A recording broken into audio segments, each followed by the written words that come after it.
La visione tradizionale che tutti avete sentito è che la prima forma di scrittura si sia sviluppata intorno al 3500 a.C. in Mesopotamia, ma in tanti stanno riportando la notizia che uno studio pubblicato proprio nel 2026 ci dice una cosa diversa, cioè che la scrittura esisteva già in Europa decine di migliaia di anni prima, ovvero ben 40.000 anni fa. Ma come stanno veramente le cose? Lo studio che ha dato il via alla notizia si chiama Gli esseri umani 40.000 anni fa svilupparono un sistema di segni convenzionali e è stato pubblicato il 23 febbraio del 2026. Ma per sapere che dice veramente di preciso io vi darò le informazioni principali tratte direttamente dallo studio e poi vi aggiungerò anche diverse altre riflessioni e opinioni che potranno darvi un quadro ancora più completo. Per tanto tempo l'archeologia ha distinto in modo abbastanza netto i segni delle culture preistoriche che sono stati considerati più casuali o ornamentali dai veri e propri sistemi di scrittura, che sono comparsi molto più tardi. Però questa distinzione ha sempre avuto un suo punto debole. Infatti si basa di più su quello che siamo in grado di interpretare oggi rispetto a quello che realmente facevano gli esseri umani del passato. Questo studio prova un po' a risolvere il problema e lo fa con un approccio all'avanguardia che adesso vedremo. Intanto però bisogna vedere che cosa ha analizzato di preciso lo studio. A differenza di quello che potrebbe far pensare un titolone come la scoperta di una nuova forma di scrittura, in realtà questi ricercatori non hanno trovato degli oggetti nuovi, ma hanno analizzato dei reperti che erano già conosciuti però da una prospettiva nuova. E i reperti sono circa 260 oggetti che sono attribuiti a una cultura chiamata aurignaziana. Se non l'avete mai sentita non c'è da preoccuparsi perché penso sia ben conosciuta solo tra gli esperti del settore. Comunque quello che è importante da sapere è che viene associata ai primi esseri umani moderni che si sono stabiliti nell'Europa centrale. E parliamo appunto di un periodo molto antico, circa tra i 47.000 e i 26.000 anni fa. Se siete appassionati di storia o in generale interessati alla storia, come penso che potreste essere se state guardando questo video, magari vi siete imbattuti in questa cultura anche senza saperlo, vedendo qualche oggetto esageratamente antico, che a volte sale alla ribalta per un breve periodo anche in qualche notizia online. Infatti, per esempio, appartiene a questa cultura una famosa statuetta di un uomo con la testa di leone, che è la più antica statuetta animale antropomorfa conosciuta al mondo. Oppure appartengono sempre a questa cultura anche alcuni dei più antichi esempi di arte figurativa, o la più antica collana conosciuta eppure il più antico strumento musicale conosciuto che è un flauto. Avrò detto antico 10 volte in questa frase, quindi avrete capito perché è una cultura storicamente importante. A parte gli scherzi, questi uomini erano cosiddetti cacciatori-raccoglitori e rappresentano un passaggio cruciale del nostro passato, cioè uno dei momenti chiave in cui gli esseri umani moderni si diffondono nel continente europeo. Ora l'approccio innovativo dello studio è proprio di guardare i manufatti che appartengono a questa cultura con uno sguardo un po' più attento. Già questi uomini, come abbiamo visto, avevano tante rappresentazioni di animali e figure umane come statue a cui potremmo dare un valore simbolico. Quindi perché non guardare meglio anche i simboli incisi sopra, hanno pensato questi studiosi. Infatti su tanti degli oggetti della cultura aurignaziana compaiono delle linee, delle tacche, delle croci o dei segni ripetuti.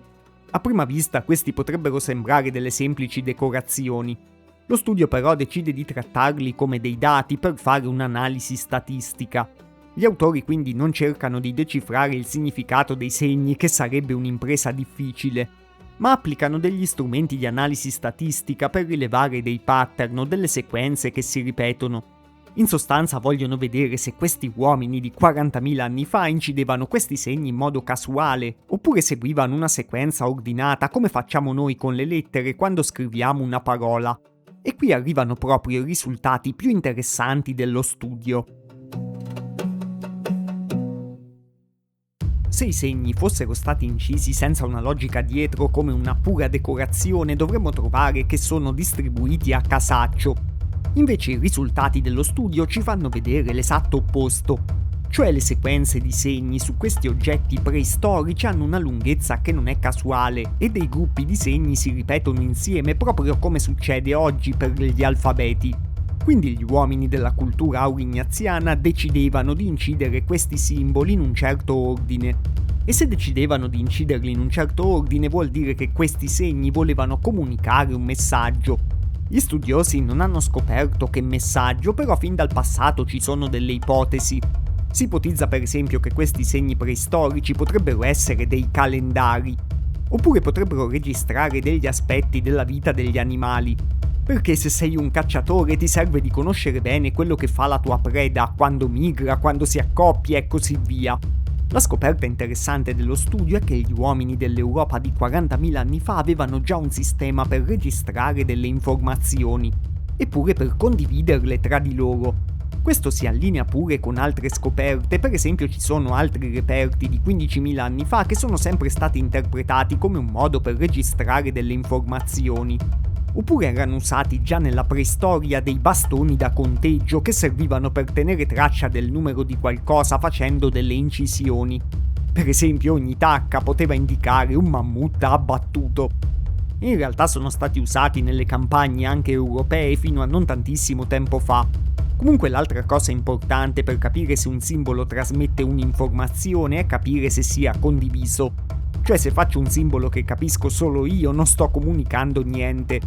Invece secondo lo studio i segni della cultura aurignaziana erano condivisi da tante persone su un'area abbastanza ampia. Questo vuol dire che venivano insegnati e venivano trasmessi pure di generazione in generazione e che potevano essere usati anche da tribù diverse, insomma erano un modo effettivo per comunicare delle informazioni e praticamente facevano già parte di una cultura condivisa. Per fare un esempio contemporaneo, sono simili alle emoji di oggi che penso si capiscano abbastanza bene anche tra culture diverse, anche se quelle tra persone di età diversa o in contesti diversi potrebbero diventare comunque un po' fraintendibili. Insomma, lo studio dimostra che gli uomini di 40.000 anni fa avevano il loro sistema di emoji, che non è una cosa da poco perché vuol dire che avevano elaborato già un sistema di comunicazione simbolico mentre appunto vivevano in delle condizioni molto diverse, molto più difficili di quelle di oggi. Lo studio poi ha fatto scalpore anche per un altro motivo, cioè perché ha confrontato in modo matematico la complessità di questo sistema con la scrittura proto-cuneiforme, che sarebbe proprio quel sistema di scrittura dei Sumeri prima di quello cuneiforme che viene considerato tradizionalmente la prima forma effettiva di scrittura. E qui i ricercatori hanno scoperto una cosa interessante, che è questa che scrivono loro stessi. I primi cacciatori-raccoglitori arrivati nell'Europa centrale più di 40.000 anni fa possedevano già la capacità informativa per creare un sistema di segni paragonabile al proto-cuneiforme in termini di potenziale di codifica dell'informazione. Vuol dire che questi uomini di 40.000 anni fa avevano già sviluppato un sistema di simboli efficace come quello da cui poi nascerà la scrittura dei Sumeri. Vedete a schermo proprio un grafico tratto dallo studio dove i pattern statistici di questi segni aurignaziani sono sovrapponibili a quelli del proto-cuneiforme. Questo ci dice una cosa molto interessante, cioè che i Sumeri non hanno sviluppato la scrittura perché erano gli unici geni o perché gliel'hanno data agli dei, ma dei sistemi simili a quello da cui ha preso piede la loro scrittura erano esistiti per decine di migliaia di anni, e anche in altre parti del mondo evidentemente. Quindi lo studio ha rivelato qualcosa di veramente interessante e degno di nota, cioè che quelle incisioni preistoriche non sono delle decorazioni casuali come potrebbe sembrare a prima vista, ma sono un sistema di simboli convenzionali che comunicavano dei messaggi.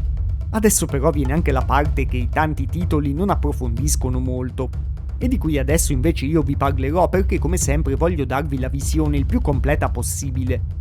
E la parte che manca è: ma questi simboli sono effettivamente una forma di scrittura?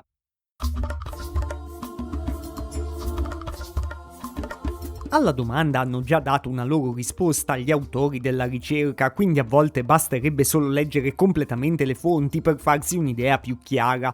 Ogni volta che in contesti archeologici vengono rinvenuti segni sconosciuti, scrivono gli studiosi, la prima domanda che sorge spontanea è se essi costituiscano scrittura. La definizione filologica standard di scrittura si riferisce allo stretto legame tra il linguaggio parlato da un lato e i segni grafici che lo rappresentano dall'altro. In senso lato la scrittura rappresenta il linguaggio parlato. Bisogna essere in grado di ricostruire la parola parlata in modo inequivocabile da un sistema di segni visibili, affinché tali segni possano essere considerati scrittura. Insomma, loro dicono che nella definizione tradizionale per parlare di scrittura bisogna essere in grado di ricostruire da una sequenza di segni una parola di una lingua parlata. Cioè, se dalla serie di lettere che state vedendo a schermo potete leggere anche voi a voce alta la parola iscriviti, allora quello a schermo è un sistema di scrittura. E se poi il video vi sarà piaciuto e vorrete iscrivervi effettivamente al canale, sicuramente non vi perderete tanti altri video su argomenti storici interessanti come questo. E già qui alla fine ci sarà una parte con degli aggiornamenti e delle curiosità aggiuntive collegate a dei video che ho fatto in passato. Comunque gli studiosi scrivono direttamente che i loro risultati contraddicono fortemente l'ipotesi che le sequenze di segni dell'aurignaziano costituiscano una forma di scrittura in senso stretto. Le loro proprietà statistiche sono molto diverse da quelle dei veri e propri sistemi di scrittura in tutto il mondo. Quindi in realtà, secondo la prospettiva dei ricercatori stessi, non hanno scoperto un vero e proprio sistema di scrittura di 40.000 anni fa. Sempre da un loro grafico si vede chiaramente che i simboli aurignaziani sono sovrapponibili sia al protocuneiforme, ma sono distanti da altri sistemi di scrittura veri e propri. E secondo i ricercatori questi simboli non rappresentavano neanche direttamente la struttura delle lingue parlate dalle popolazioni aurignaziane, che come abbiamo visto a livello accademico è l'unico criterio per la scrittura in senso stretto. Cioè, riprendendo l'esempio di prima delle emoji, anche queste simboleggiano qualcosa ma non rappresentano la struttura delle lingue che parliamo, anche perché possono usarle persone che parlano molte lingue diverse. Quindi secondo la definizione convenzionale di scrittura, questo che abbiamo appena visto non è un sistema di scrittura. E quelli che di solito vengono considerati i più antichi sistemi di scrittura conosciuti rimangono al loro posto nella storia. Gli studiosi che hanno fatto questa ricerca però sicuramente non si sono accontentati molto della definizione tradizionale, infatti hanno dato anche una loro prospettiva aggiuntiva. Secondo loro infatti la definizione rigorosa di scrittura ha dei limiti. Questo significherebbe che la scrittura è, come suppongono alcuni linguisti, un mezzo per registrare il parlato, scrivono, e che tutte le fasi in cui la scrittura non serve a questo scopo sono solo deboli tentativi nella direzione della scrittura, ma non vera scrittura. Questa restrizione della definizione di scrittura è tuttavia insoddisfacente, perché non tiene conto del fatto che entrambe le fasi hanno un obiettivo identico: l'intercomunicazione umana per mezzo di segni visibili convenzionali. Le sequenze di segni aurignaziani soddisfano questo criterio più ampio. Nello specifico sono state prodotte in modo coerente da diversi individui per molte generazioni. In sintesi, dicono ancora loro, le sequenze di segni dell'aurignaziano potrebbero essere descritte come una forma di intercomunicazione umana per mezzo di segni visibili convenzionali, pur non soddisfacendo certamente il criterio della scrittura in senso stretto. In pratica loro dicono che se un simbolo serve per comunicare un concetto tra persone diverse per diverse generazioni, da un certo punto di vista può essere considerato una forma di scrittura. Quindi in realtà, come vedete, l'argomento è un po' più complicato di quello che sembra. Dire che gli uomini della cultura aurignaziana avevano già la scrittura 40.000 anni fa dipende da che intendiamo per scrittura. E qui ognuno di voi in realtà può pensarla come preferisce, perché come vedete neanche degli esperti del settore sono d'accordo tra di loro. Come prospettiva interessante che può aiutare ognuno a farsi la sua opinione, dico anche che pure il cuneiforme e il nostro alfabeto si sono evoluti da dei simboli che indicavano direttamente degli oggetti, come magari in tanti già sapete. Ovvero, per indicare per esempio un bue si faceva direttamente un disegno stilizzato del bue. Poi nel tempo questa testa del bue è stata stilizzata sempre di più, è stata ribaltata e alla fine è diventata la nostra lettera A. Tradizionalmente il punto in cui si passa da non scrittura a scrittura è quando gli uomini hanno cominciato a assegnare a questi simboli un valore fonologico. Cioè il bue stilizzato non rappresentava più un bue, ma indicava un certo suono. Così, mettendo uno accanto all'altro diversi simboli, si poteva costruire un numero molto più ampio di parole invece che fare un disegno per ogni concetto che si voleva esprimere. Si poteva rappresentare quasi perfettamente la struttura della lingua parlata. Cioè noi oggi se vediamo il simbolo del bue rovesciato, il simbolo dell'acqua e un altro simbolo del bue rovesciato, in realtà leggiamo la parola ama e pensiamo al verbo amare. Non vogliamo certo comunicare due buoi rovesciati con un fiume in mezzo. Però capite bene che questa trasformazione ha richiesto migliaia e migliaia di anni, quindi non mi sembra molto sensato assegnare il merito di inventore della scrittura a qualcuno come se fosse un trofeo o un titolo. E neanche affidarsi troppo a delle definizioni accademiche rigide, che servono bene per scrivere manuali e articoli, ma spesso finiscono per non rappresentare più la realtà che dovrebbe esserci dietro. E penso che forse possano essere ancora meno utili quando parliamo di migliaia e migliaia di anni fa, che sono un'epoca che si fa fatica anche solo a immaginare con dei contorni storicamente accurati.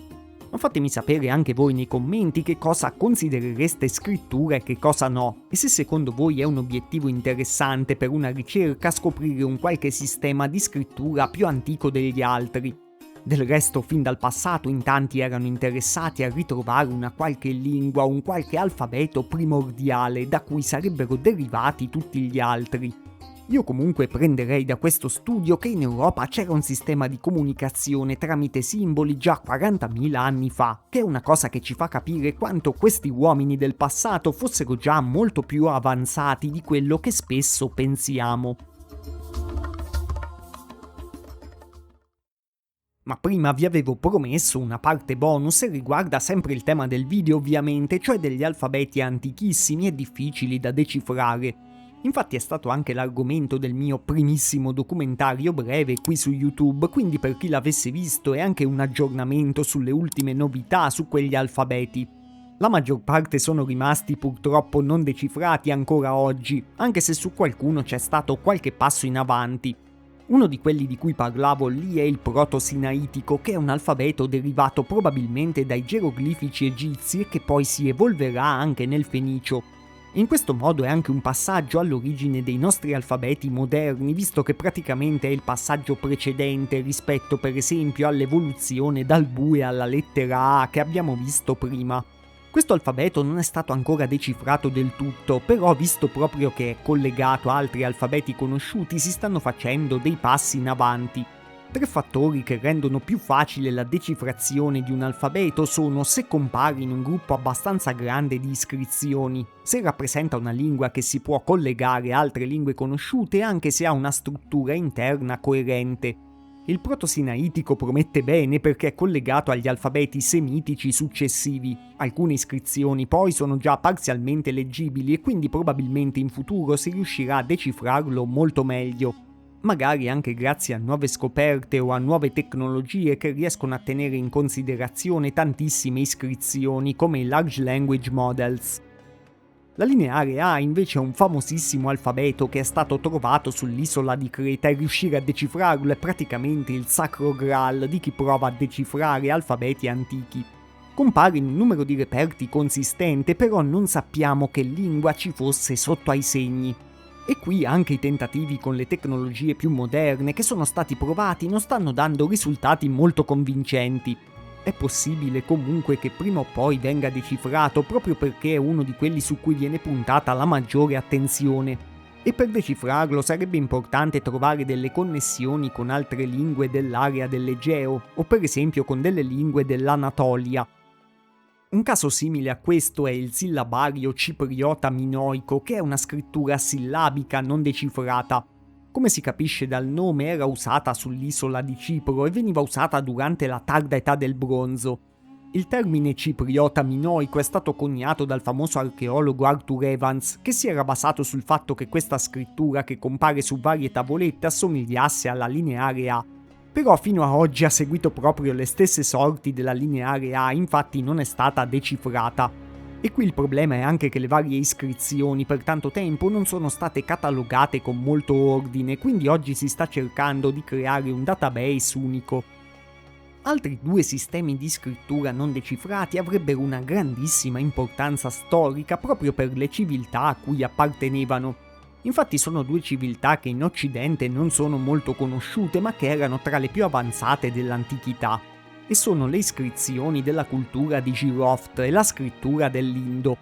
La cultura di Jiroft si trovava nell'Iran sudorientale circa 4.000 anni fa e alcuni archeologi hanno scoperto delle iscrizioni con dei simboli geometrici che appartengono a questa cultura. C'è chi pensa che queste iscrizioni siano la forma di scrittura più antica ritrovata finora perché sarebbe stata questa scrittura aver ispirato poi il cuneiforme dei Sumeri. E come vedete quindi la gara a chi trova la scrittura più antica di tutte non si ferma mai, neanche qui. Però alla fine è anche giusto spingersi sempre di più nel passato, può essere la motivazione che guida gli archeologi a trovare qualcosa di veramente eccezionale. La civiltà della Valle dell'Indo, civiltà di Harappa, è ancora più antica di quella di Jiroft. È una delle prime civiltà a avere delle città avanzate per il tempo, con delle strade regolari, dei sistemi di fognature e un commercio sviluppato. Si collega volendo pure alla storia europea perché faceva parte di una rete commerciale che arrivava fino al Medio Oriente, influenzando proprio delle civiltà come quella mesopotamica, da cui poi si sviluppano anche delle tradizioni che entreranno nel mondo europeo. In più potrebbe proprio essere collegata anche alla diffusione delle lingue indoeuropee, da cui derivano molte lingue europee moderne. Purtroppo proprio la sua lingua è sconosciuta e il suo sistema di scrittura sono solo dei simboli impressi su dei sigilli, che non si sa in realtà nemmeno di preciso se fossero un vero e proprio alfabeto o solo dei pittogrammi come quelli che abbiamo visto prima. Ovviamente decifrare queste iscrizioni sarebbe importantissimo proprio per scoprire di più anche sui collegamenti tra India e Europa nell'antichità. Però tanti di questi sigilli hanno pochissimi segni, da 5 a 17, una cosa che rende molto più difficile la decifrazione. Perché ovviamente un testo si decifra meglio quando è molto più lungo. E anche se questo è uno dei sistemi di scrittura più studiati al mondo, quasi come la lineare A, per il momento non se ne sa quasi niente. Un ultimo alfabeto famoso non decifrato che vale la pena di ricordare è quello che si trova in un manoscritto molto più recente, ovvero il codice Voynich, di cui magari avete sentito parlare. La mia opinione è che sia un alfabeto che non rappresenta nessuna lingua e che sia stato creato a tavolino usando anche un metodo preciso che è possibile ricostruire. Ma se volete conoscere il metodo lo trovate in quest'altro video qui in fondo. A presto!